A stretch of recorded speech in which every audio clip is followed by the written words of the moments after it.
or a microphone. I feel good, like I knew that I would now. I feel good, like I knew that I would now. So good, so good. I got a you and you and you and you and you and you and you. Oh my goodness me.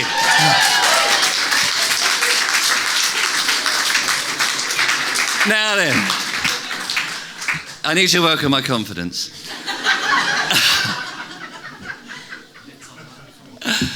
There is a relevance to me doing this because on March I think it was the 17th, 2023, I was dropped off. I think that's what my partner Mel wanted to do, open the car while she was driving and kick me out at the time. But fortunately, no. So 17th of March last year, so 18 months sober, for which I feel a combination of things, which I will share in a second. But my first 2 or 3 days in Delamere was obviously you don't know. The unknown for most of us is always, you're anxious and a bit scared maybe, and you just don't know.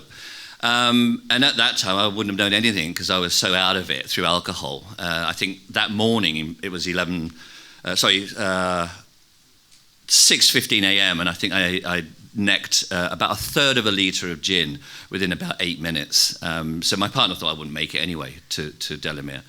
But I would spend 2 days in isolation because at that time there was COVID as well that was going on. So, there were people still wearing masks and one thing and another. And what Delamere, the team, were ensuring was the safety of all the guests that were in Delamere, with new guests arriving and protecting and so on. So there's a tick box level of care.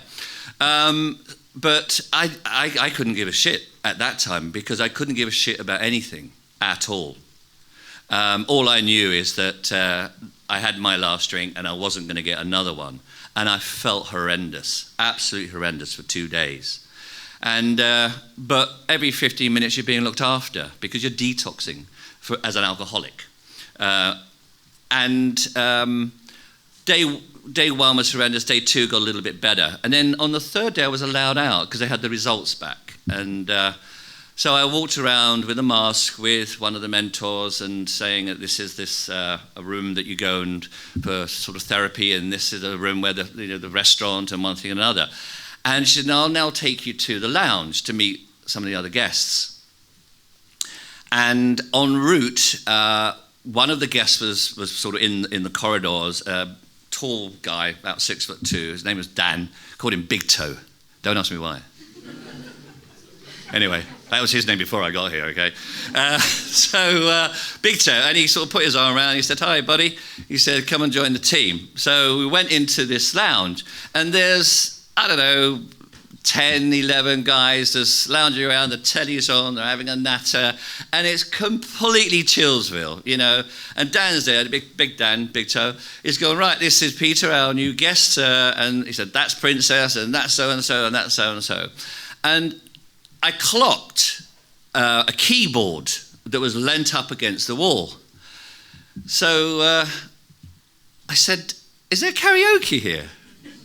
And the guy that was like lounging on the thing with his feet up on the thing, he says, why, can you sing? And I looked over where the keyboard was, and there happened to be some like games and bits and pieces, and there was a fluorescent purple wig. So straight over to it, put it on.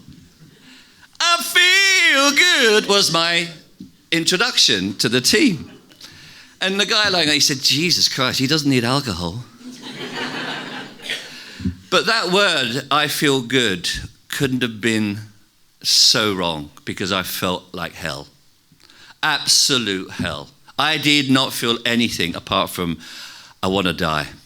3 days and all that, I just want to die. It's, And then you go through the routine of where you're meant to be at certain times.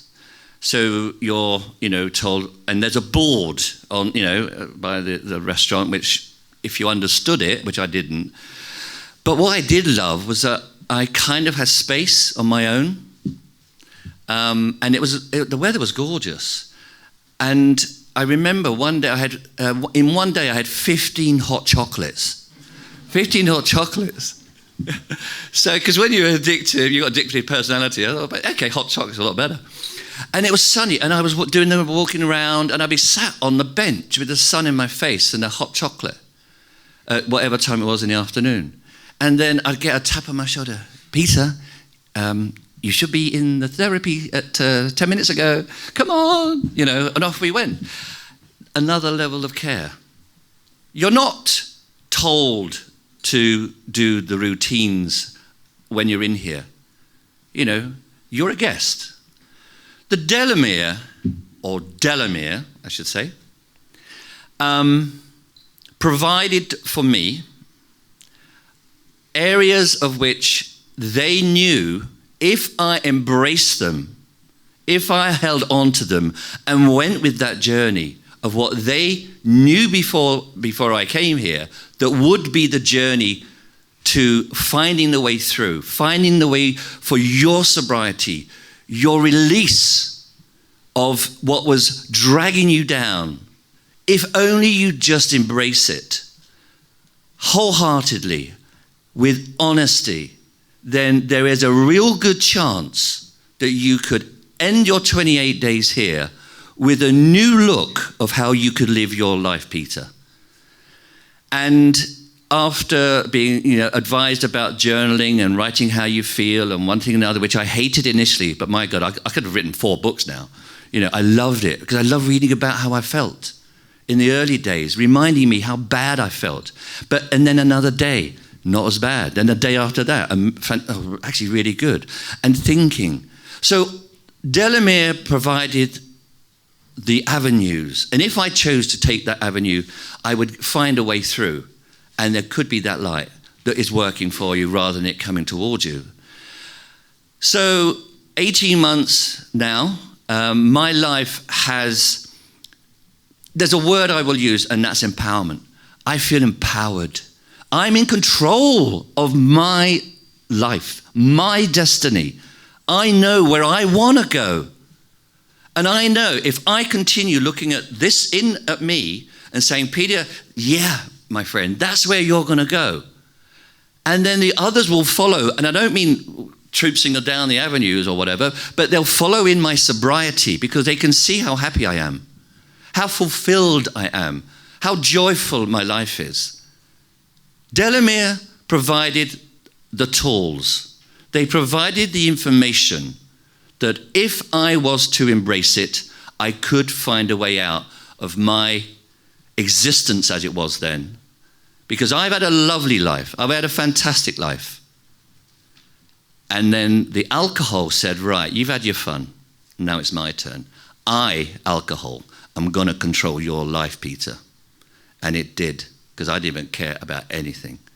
But after 28 days, embracing Delamere, embracing everything that was on offer, with honesty, my life today is living a dream.